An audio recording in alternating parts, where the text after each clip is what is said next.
Belum connect. Akhirnya udah masuk Instagramnya. Welcome Instagram. Ya, selamat datang semuanya. Ada Kak Desrika juga. Selamat datang. Bentar ya. Belum nyalain AC. Alexa, turn on bedroom aircon. Oke, sip. Mantap. Jadi kemarin itu pas kita live di Zoom asik karena semuanya pada bisa bisa interaksi langsung.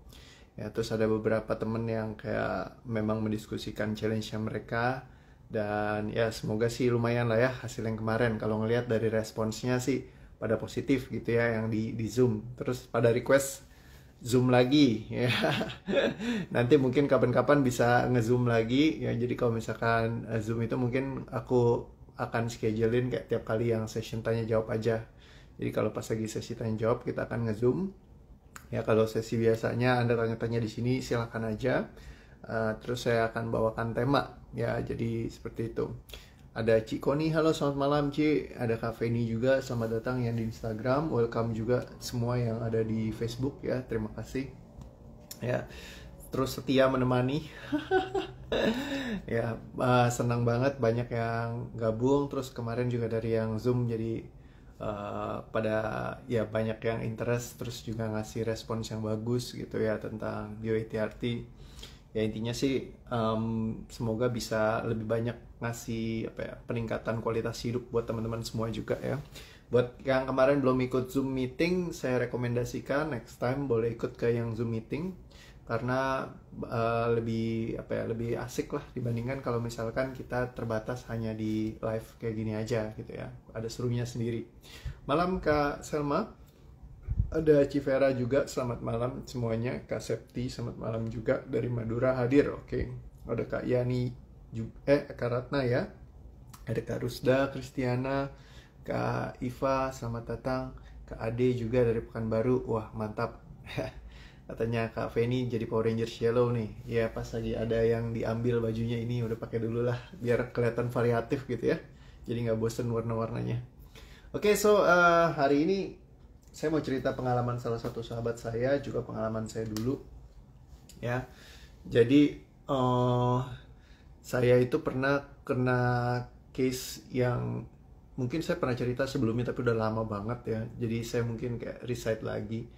Waktu dulu itu saya pernah punya masalah yang sampai gali lubang tutup lubang kartu kredit. Ya, jadi kalau misalkan pas lagi kena gara-gara dulu senang banget kayak belanja-belanja gadget, kan saya emang orangnya hobi gadget ya. Jadi kayak senang banget kalau ada gadget-gadget baru gitu. Jadi jajan mulu, belanja mulu gadget gitu. Nah, terus ada momennya saya kena problem kartu kredit itu sampai kayak gali lubang tutup lubang gitu. Jadi gesek untuk nutupin. Akhirnya saya jadi langganan di tukang kartu kredit Gestun kalau teman-teman tahu ya. Jadi gesek tunai untuk bayar, habis pakai kartu lain untuk ngebayarin kartu yang lainnya lagi. Nah ini bolak-balik terus ya kan. Jadi kena korban bayar bunga. Dan menurut saya ya sudahlah, bunga lumayan 3% gitu ya.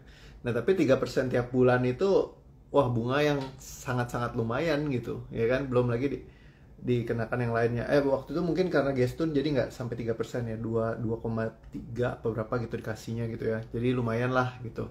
Nah, jadi tapi bayar bunga terus ya. Terus dan kondisi itu tuh sangat-sangat nggak enak ya. Kalau misalkan Anda pernah ngalamin yang namanya problem masalah Gestun gitu ya.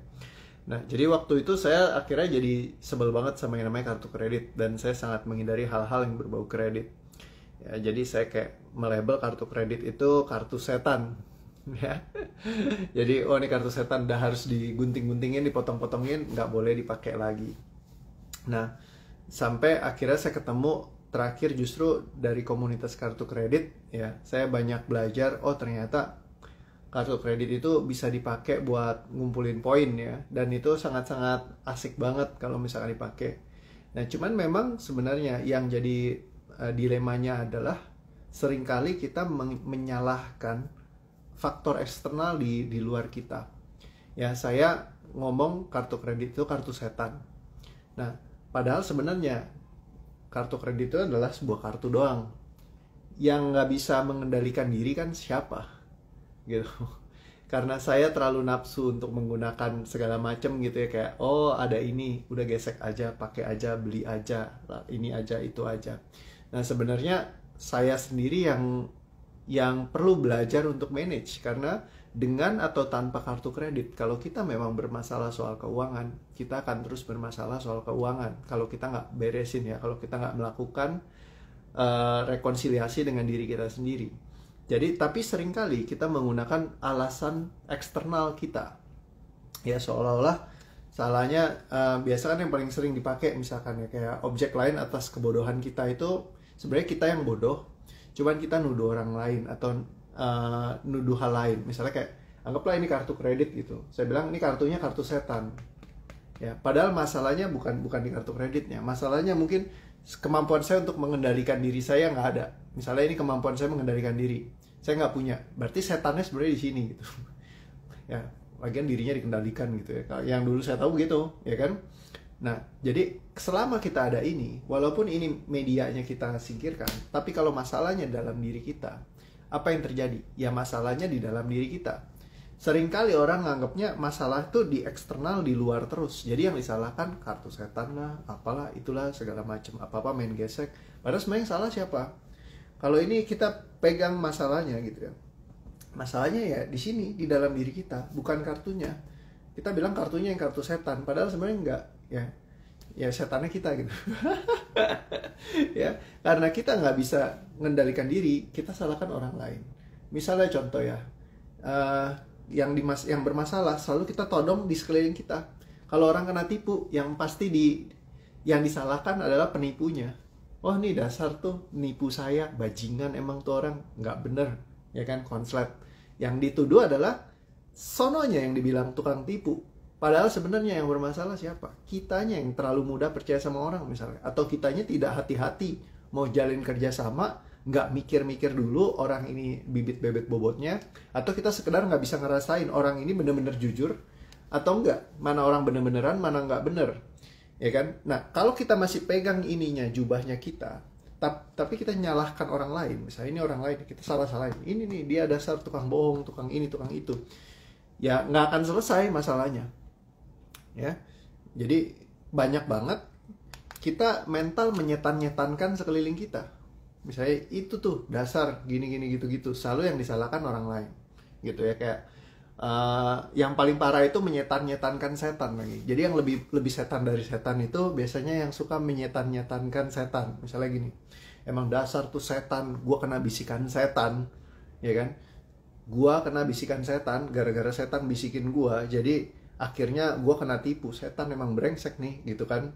Jadi ini aduh, gara-gara saya kena bisikan setan, jadi saya melakukan itu. Jadi kayak setannya itu ya dia kayak menuduh setan gitu. Setannya nggak enak kali ya dituduh-tuduh gitu. Nah, dan paling gampang memang kita menuduh orang lain.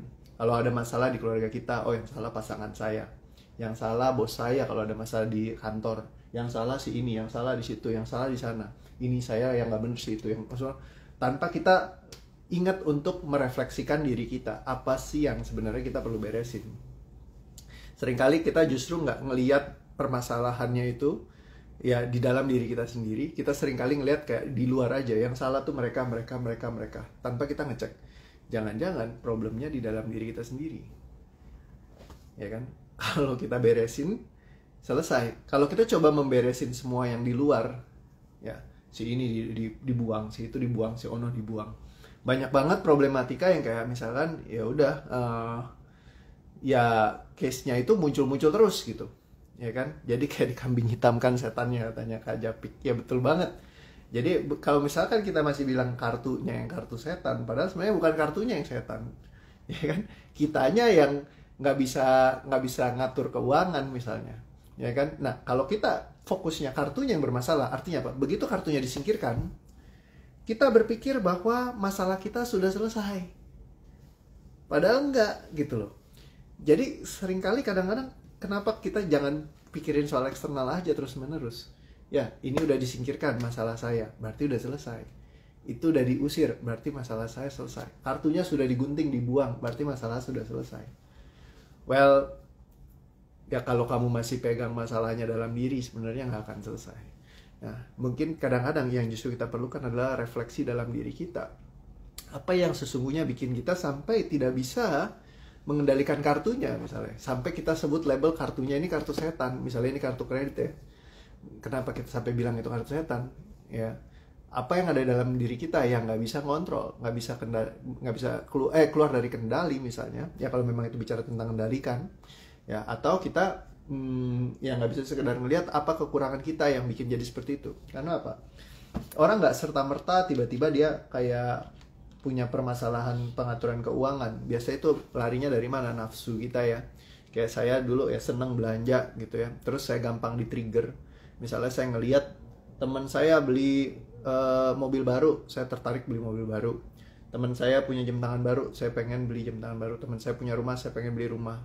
Teman saya punya ini, punya itu, saya ikut-ikutan gitu ya. Jadi kayak saya nggak punya pendirian atas diri saya sendiri. Saya selalu bergantung sama orang lain gitu ya. Dan nggak ada yang jelek juga dengan itu ya kan, bagus juga gitu, karena itu yang bikin kita kadang-kadang expanding hidup kita juga gitu. Tapi pada akhirnya ketika kamu bisa memilih sendiri mana langkah yang kamu mau ambil dalam hidupmu tanpa dipengaruhi oleh orang lain di sekelilingnya, itu asik banget karena nggak men-trigger lagi kayak misalkan oke, ada gadget baru yang harus dibeli gitu, jadi sebuah keharusan gitu. Karena keharusan untuk membeli, nggak mau kalah, kita harus bersaing sama orang lain, bergerak dari energi persaingan segala macam. Nanti mungkin suatu saat kita bisa bahas ya. Jadi kayak terus belanja misalkan kayak model baru. Misalnya kalau kita udah nge-label diri kita, misalnya saya adalah ya pecinta gadget gitu, jadi setiap kali ada gadget baru saya harus beli, ada keharusan untuk saya beli kayak gitu. Jadi kayak saya didorong sama diri saya sendiri untuk lapar mata.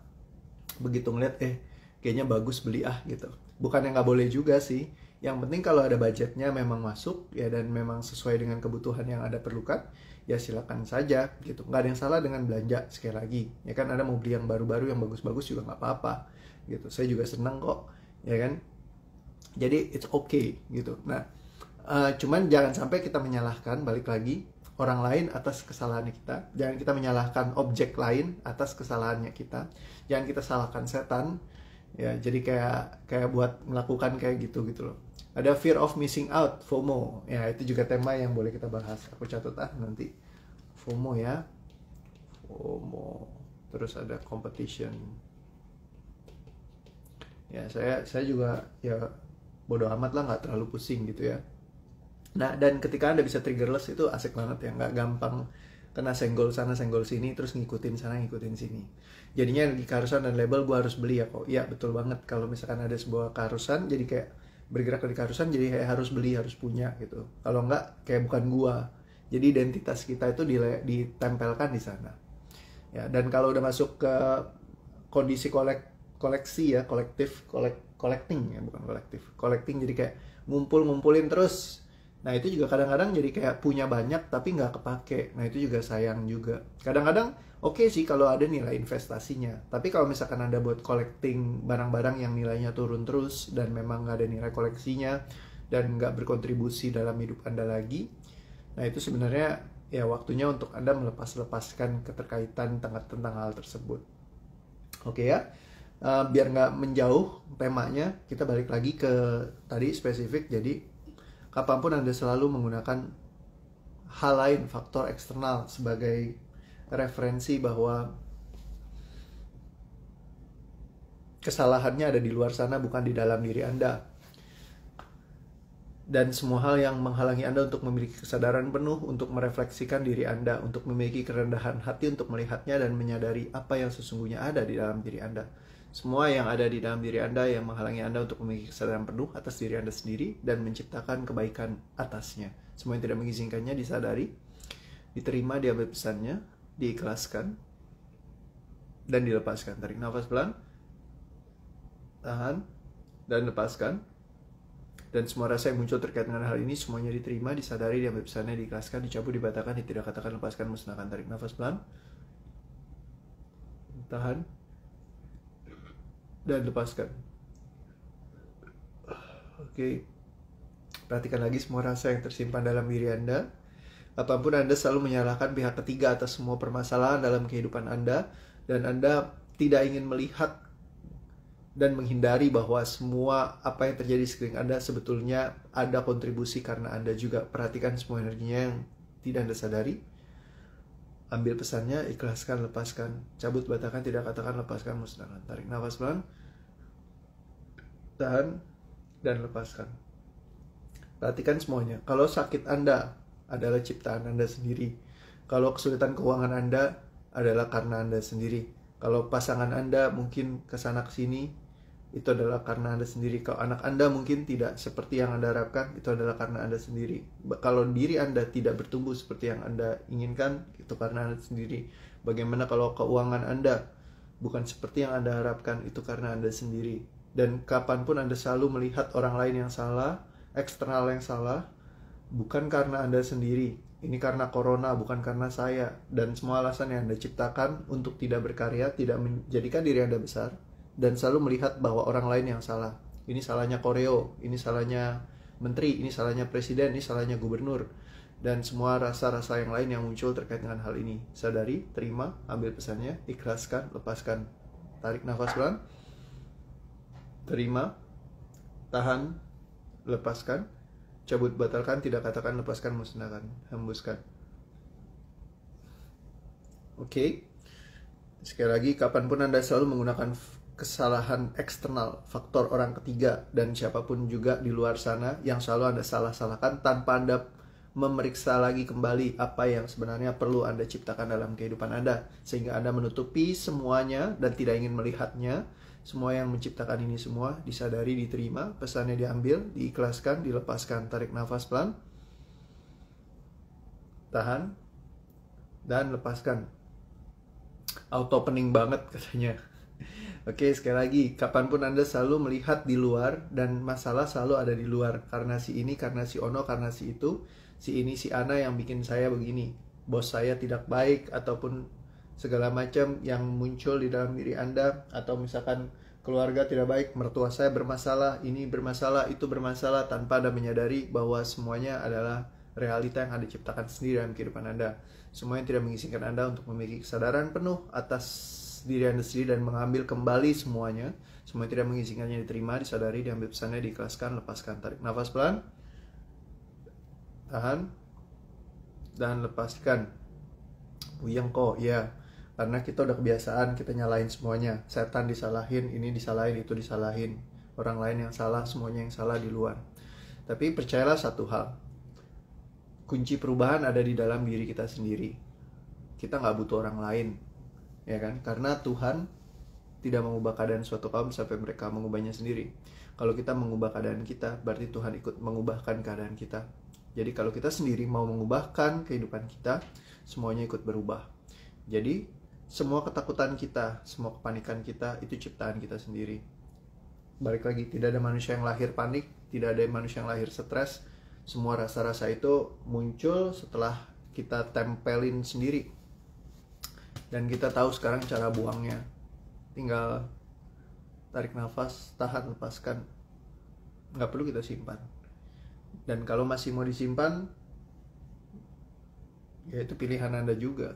Menyalahkan orang lain itu sama kayak kita menyimpan masalah kita, tapi kita nyalakan orang lain yang salah, gitu ya. Mungkin lebih tepatnya begini ya gambarannya, kayak tadi yang kita udah bikin. Jadi kalau kita masih menyimpan masalah kita dan menyalahkan orang lain tanpa kita ngebuang ini semua problematika kita, ya semuanya akan percuma.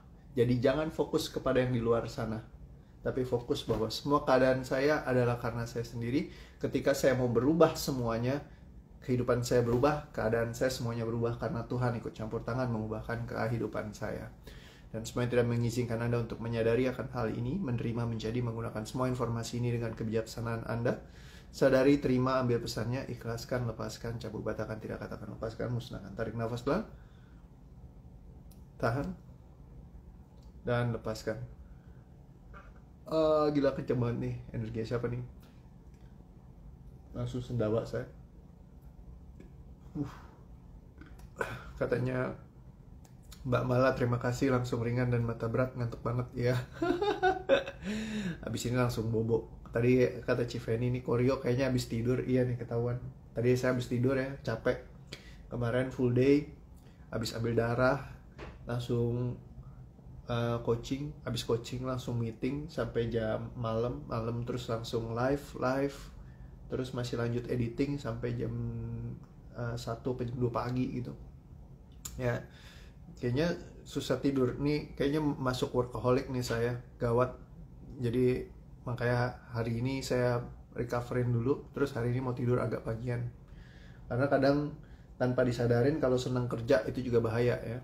Jadi mesti tahu balancing ya, jadi supaya nggak terlalu capek gitu ya, karena kalau nggak wah gawat. Mual kok katanya Kak Dina Kurniawati manggil, kerasa ya kok. Oke ya, semua rasa yang masih muncul sadari, terima, ambil pesannya, ikhlaskan, lepaskan. Tarik nafas pelan, tahan dan lepaskan. Oke, thank you semuanya, have fun selalu ya, be happy always. Katanya Mas Santosa dicariin nggak nongol. Iya ya, teriak-teriak ayo. Aduh, kacau. Thank you Mas Santosa, seru.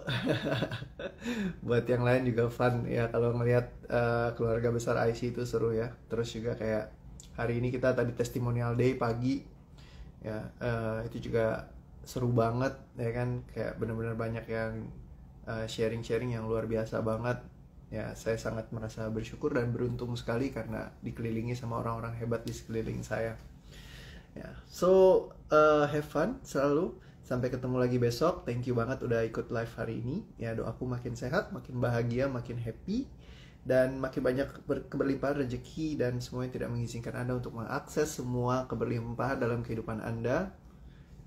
Semuanya yang ada yang menghalangi Anda disadari, diterima, pesannya diambil, diikhlaskan, dilepaskan semua. Terima, ikhlaskan, lepaskan. Tarik nafas pelan, tahan, lepaskan, cabut batakan, tidak katakan, lepaskan, musnahkan, hembuskan.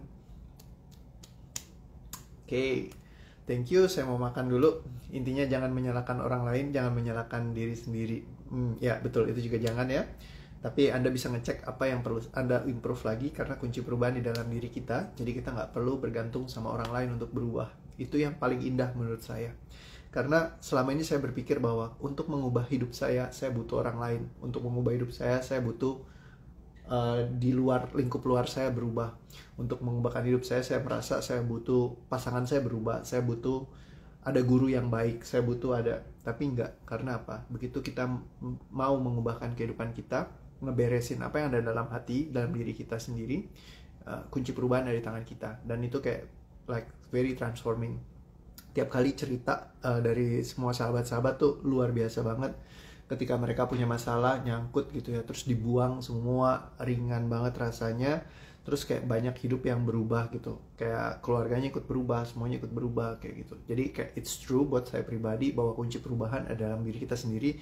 Dan saya ngelihat setiap hari mereka yang berubah dirinya, seluruh kehidupannya di lingkungannya ikut berubah, keluarganya ikut berubah, orang tuanya ikut berubah, anak-anaknya ikut berubah, semuanya ikut berubah, bisnis ikut berubah, kondisi keuangan ikut berubah. Tapi kuncinya dari kita sendiri gitu ya.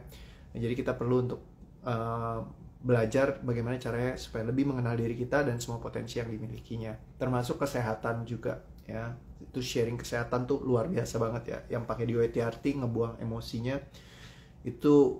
Anda tinggal lihatlah di Instagram ya. Saya mungkin nggak kalau ngomong doang susah gitu ya. Anda bisa lihat juga di YouTube. Sekarang kita di YouTube beberapa testimoni udah dikirim. Kemarin yang Kak Marianiar vertigo gara-gara nyimpen kayak bertahun-tahun emosi itu 11 tahun kesimpan gitu ya. Rasanya nggak enak banget, jadi bolak-balik terus kayak begitu. Tapi begitu udah dilepaskan, wah langsung ringan banget. Jadi intinya adalah kita melepaskan emosi, beban bawah sadar kita yang kesimpan. Dan kebetulan di WTRT yang paling simple banget untuk Anda pakai ya, sangat membantu gitu. Jamnya sekarang ganti 20.30 ya. Iya betul banget Kak. Jadi memang 20.30 setiap kali live setiap hari. Ya kecuali di hari-hari tertentu, kalau misalkan saya ada bawakan live saya akan geser jamnya. Kalau misalkan enggak, sehari-hari ya biasa di 20.30. Thank you ya buat teman-teman semua. Sampai ketemu lagi besok. Ya kita akan live lagi. See you again. Bye bye. Love you all. Dadah.